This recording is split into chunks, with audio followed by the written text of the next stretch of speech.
Here you can see one of the most beloved painting in Finland. It's FightingCapercaille, and it's painted by Ferdinand von Wright. There were actually 3 von Wright brothers, and all of them were known as bird painters, but this painting is absolutely the most famous of them. It was painted in 1886, and this museum, Atheneum Art Museum, was opened to the public in 1888, and it was purchased here, and it has been seen here since then. And it was also copied very soon to all kinds of publications, school books, and so on. But I guess that the reason why it has been so popular so long time is that Finns have actually very close relation to nature.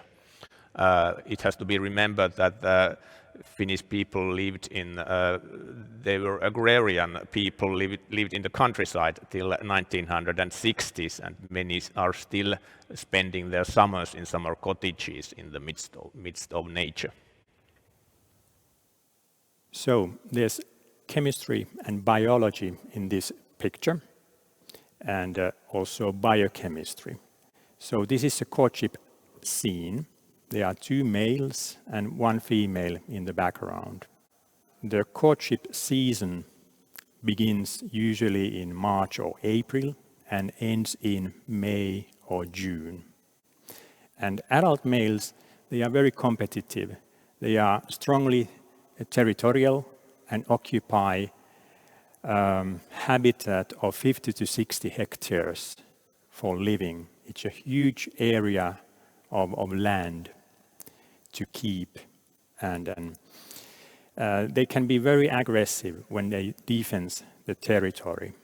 So if there's more than 1 male on the scene, it usually means a fight, and it's the winner of the fight who is then selected and engages in copulation with the females and contributes to reproduction. So what explains this behavior?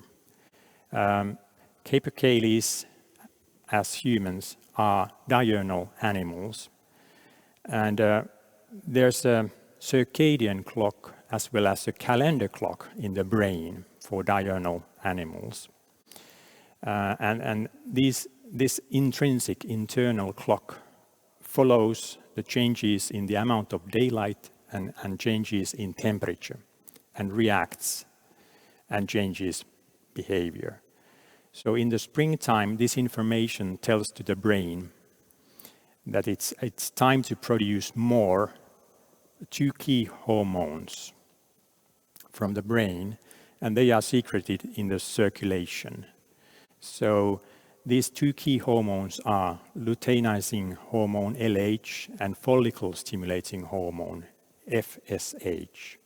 So their levels increase, and these changes increase the levels of testosterone, which is secreted from the reproductive organs, the sex organs.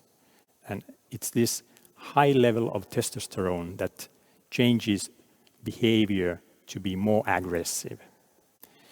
For most males, these changes are within a normal range, but for 1% of the males, the testosterone levels can be too high, extremely high, and they are very aggressive, and they may die because of their attacks. But then during the summer months, this hormonal surge declines, and the living becomes more peaceful for reproduction, and until the autumn, when there's some of these fights again for the space for winter time, till the next spring, when this reoccurs again, spring after spring.